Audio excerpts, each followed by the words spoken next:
Hey everyone, my name is Brittany Prochnow. I'm a licensed clinical social worker specializing in relationships, particularly work with individuals and couples by way of working with families and family therapy, which has inspired today's topic of conversation. So I'm talking about relationship roles.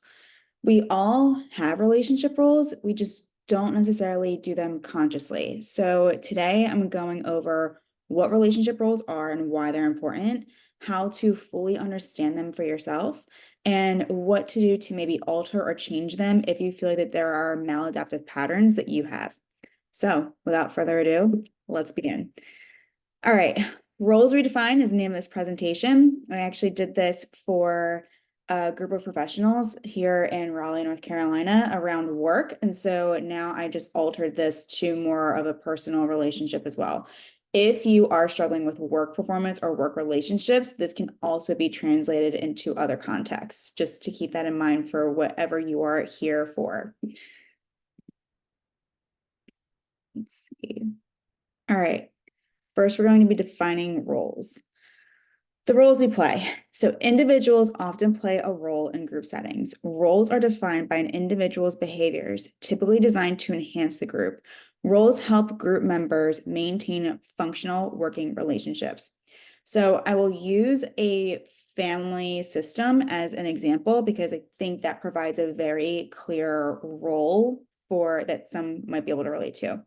So let's say in a family system, you have someone who struggles with emotional regulation. They might be the ones that people tend to tiptoe around. People might say it's like walking on eggshells. They feel like they have a lot of power in the family, and that may not necessarily be a hierarchical power, but more of a, when they are present, everyone is reacting to their presence. Then you might have someone who's a peacekeeper. I tend to keep the peace by taking on everyone else's emotions. I'm responsible for someone else's emotions. And then you have like someone who's an achiever, maybe, who is like, I need to get straight A's. I need to join the teams. I have to have it all together. If it's a parent or a caregiver, it can be, we have to keep things all together. The lawn needs to be perfectly manicured. There needs to be an image that's at play. And let's say another one is someone who's like rebellious. So someone who is like, I will defy all norms in this family system. Each one of those is a role. And we're going to get further into those actually later in this slide presentation, but each one of those serves as a function. You might not always see it as an adaptive function, but these roles keep us safe and they keep the relationships working in a system. So hence why in, let's say, families or whichever group we belong to, we are working in an emotional system, and that's something to really keep in mind throughout this presentation. All right, so quick audit. What's happening in your life? So I narrowed it down to work, personal relationships, and self-care. So when you think of work, list all the tasks that you do for work, official and unofficial. And what do people come to you for? Are you the person that people come to for advice? Are you people that people come to for, hey, I had this really hard thing happen, and they come to you for empathy? What do people come to you for in the work setting? Now think about personal relationships. Your friends and family turn to you when they want someone who, again, what do people come to you for in terms of emotional support, or if it's more logistical and I need a practical answer? It could even be like, I contact, someone in my family who, when I'm having trouble with my car, it could be that there is something like logistical for these things. Then there's the self-care, and how do you take care of yourself? Because this is going to be reflective of the relationship that you have with you and how you relate to yourself. So take a moment, maybe you grab a pen and paper and write these down and reflect. I'm going to continue, but feel free to pause and keep going as you would like. All right. This is one of my favorite slides. So essentially, this is the roles defined in a bit of a chart. So these are typical roles. These might not be, you might have some overlap. So some you might be able to relate to, some you'll definitely be able to call out in people in your life. And some that you might actually be like, oh, actually I identify as maybe both the easy one and the peacekeeper. So I'll go from here. All right, the achiever. The achiever enjoys perfection, feels seen through accomplishments. So oftentimes, achievers through childhood will get reinforced by what they do. They get reinforced through themselves by getting straight A's, by again being the captain of the team, or scoring the goals. Whatever it is, they get reinforced positively through successes. What they would love, you can see this here, is a break. So when I say that they love a break, what I'm actually saying is they would love to be seen outside of all that they do. So again, I'll say that one more time. An achiever wants to be seen aside from what they do. So when they want a break, they don't want to keep hustling for worthiness or for attention. The easy one tends to avoid conflict, often stays quiet, and want things to be painless. So when we think of each of these roles, there is a desire that's hidden underneath of these, and wanting things to be painless because things feel painful. Keeping that part in mind. They want things to be painless because things feel painful. And what they would love is to be able to vocalize thoughts freely. If they're staying quiet and they're quietly in their own pain, what they want is to be able to vocalize it, to actually have that empathy that might alleviate the role of being the easy one to say, it's okay, your pain can be seen, and you can be okay when your pain is seen. Someone who's the rebel, they're going to vocalize their problems. They may stir the pot a bit, and they share their opinions freely. So you might have a friend or a family member who is all, I am myself no matter what. I'm truly authentic. I will rock the boat. I have no problem with conflict. That might be a little bit of a rebellious side in some ways. So what they actually want is for things to change, and they want others to join in the change. So if you think of how like society at large changes, it's typically because people are rebelling against norms, and that's what we want, to be able to rebel when appropriate against things that are happening that are actually maladaptive, hurtful, harmful in any sort of way. And to be able to have others join in that is actually saying, I'm not alone in trying to make changes, and I'm not alone in the discomfort or the pain that I'm experiencing. And hopefully other people can come join me too. Then there's a peacekeeper. The peacekeeper is typically empathic. They want everyone to be happy, and they'll avoid conflict. They want to be freed of managing other people's emotions. So they are the ones who will take on the responsibility of, I am managing everyone's emotions around me. And therefore, I have to keep the peace. So, again, using a family system, mom can come to me, a brother can come to me for their problems. I can be there for dad if he's having a hard day. I'll be the one that kind of manages what is wrong in terms of the family system, or maybe in the friend group. And that's how I see myself as part of my identity. And they want to be freed of having to do all of that, because what's happening inside of them is they're not allowing themselves to have their emotions even acknowledged, positive or negative. Oftentimes it's that they don't even allow themselves a space to be able to see emotions in themselves or have others see into them as well. Then there's the authoritarian. So typically an authority figure who thrives in power and control.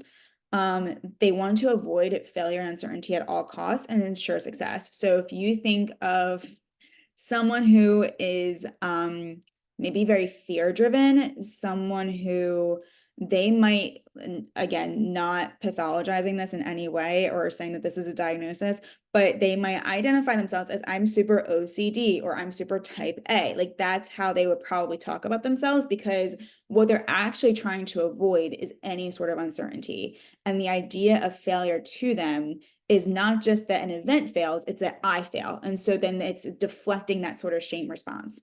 So that's typically what an authoritarian figure will do. Now, if we're in a family, you can probably see it as a super strict parent who has very, very strict rules. Again, rules are essentially without a relationship, and rules becomes rebellion. So if you think of super strict parents, someone might be more rebellious. You can kind of see how that becomes a dynamic. I digress. Then there's a cheerleader. Okay, cheerleader will cheer people on, but they'll hesitate to get in the game. They want confidence to overcome hesitation. So they'll be the ones who will basically kind of say, let's keep it positive, let's keep it light. I'm here to cheer you on. I'm not going to get in the middle of anything, but I can be here as sort of a bystander, so to speak. And the hard part for them is that they lack the trust in themselves to actually be in relationships with others. They might try and blend in a lot. They might be the person who really fears anyone thinking anything different of them. Then again, that could be in the positive or negative sense. Like if it's, getting praised for successes or getting, looked at for like, what are you wearing? They try and in some ways avoid that because it's like saying I'm different, but I want to be a part of the group. Whereas the easy one might actually be more of an internal, like I just go inside myself. A cheerleader will be a part of the group, but doesn't want to be too seen. So here we go. All right. Coming into your unofficial resume, now that you've taken a moment to reflect on your roles and maybe even the roles of family members or friends that you have in your life, we're going into how they represent themselves. Okay. Unofficial resume, work, life, and dreams. When you think of work, what does work bring out in you? How does work influence how you see yourself? How does work influence how others see you? Life, what side of you shows up in your personal life? The learning lesson I keep learning about myself is what valuable experiences have shaped who you are presently? And dreams or aspirations, in what ways are you creative or insightful? You can also add in courageous or any other adjective into that. What do you dream of for your future self? What are you passionately curious about? All right. And the reason why this is in here and how it relates to your roles is because what we're really teasing out is how do your roles show up in different contexts of life? How does it show up in behaviors? And in what ways can you maybe start to think about you and turn the lens onto you, especially for anyone who might identify as a peacekeeper, easy one, cheerleader, the people who kind of like tend to pull themselves back into the shadows, and how to actually turn the spotlight in on you. And of course, all the other roles too, because when you're so busy trying to achieve, or you're so busy hustling, especially like authoritarian people, like it can be really seductive to not reflect on how your patterns are showing up and what you can actually do to maybe alter those patterns so that you can be emotionally seen, felt, and empathically understood by those around you. Take a moment, take a breath. Maybe you write these down, journal about it. We're rocking and rolling. All right. If I could change one thing about my personal relationships, it would be, and of course, this is secret for all of you, this is confidential. Think about what it is that you are looking for in your relationships. Anyone who is dating and wants to attract a person, or maybe keeps attracting a person, a certain type of person. Maybe you're someone who keeps attracting self-centered people. Some of you might say, I keep attracting narcissists. Some people might say, I keep attracting people who I don't find necessarily attractive, but they keep gravitating towards me. Some people might say, I feel like I'm being picked, but I'm not picking. So just think about all the ways in which you show up in your personal relationships and something that you might change. Okay. These are your reflection questions that really will dig deep into the previous slide. So when you think of change in your environment, what comes to mind? Thoughts, emotions, hesitancies, excitement, etc. Your environment's a very general, broad kind of term for this, but really what we're saying here is anything in your where you hang out. Are you going to bars a lot? Are you going to yoga a lot? Are you going to work events a lot? Where in your environment, like where do you gravitate towards? And what are some of the changes you can either make in your environment in terms of how you act in your environment, or does your environment need to change so that you can also alter? In your relationships, evaluate any unclear goals, expectations, or tasks. That should not have a question mark, but it does. And what do you need to have clarity? So think about anything that feels unclear. So where there's not clarity is typically a place where we can put in boundaries, where we can put in other behaviors or habits or commitments to ourselves. So when something feels unclear, if clarity is kind, start creating clarity. I keep saying yes to things I don't want to say yes to, and this time I'll say no. Think about it in those terms. What are you willing to do that will shift your role in your relationships, like setting boundaries and no longer people pleasing, etc.? And how does your relational role impact your sense of self? So if I'm the person who's always helping out and I think about setting boundaries, that might feel scary because I feel like I might be outcasted if I start setting boundaries because I'm the person that helps and is always there for people. So this is where our relational roles actually mirror how we see ourselves and maybe some of the fears that we have around belonging. And that is something to really dive deep into. So think about how your relational role shows up and how it impacts how you see you and that mirror it might hold up. All right, doing a little wellness check-in. So you have you, relationships, and body. We're gonna actually reversing it and going to start with body, relationships, and you. So body. This is your let's say very loose Maslow's hierarchy of needs, just done very simplistically. So sleep, eating, grabbing enough water. It's like, the saying that we're like houseplants of emotions. So think about how you can take care of your body, where you are now, where you want to be, if things are actually going well in that arena, whatever might show up. Now think about relationships. So we are in a loneliness epidemic. It's not really a surprise to anyone when we are experiencing a lot of technological connection, but maybe not real connection or IRL connection.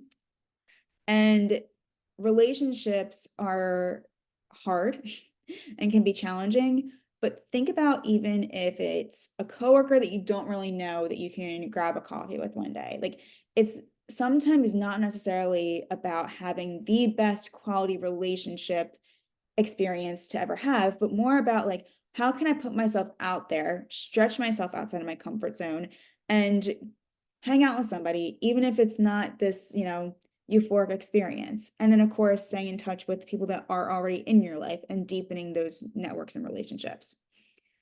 And then there's you. And you are ever getting to know yourself.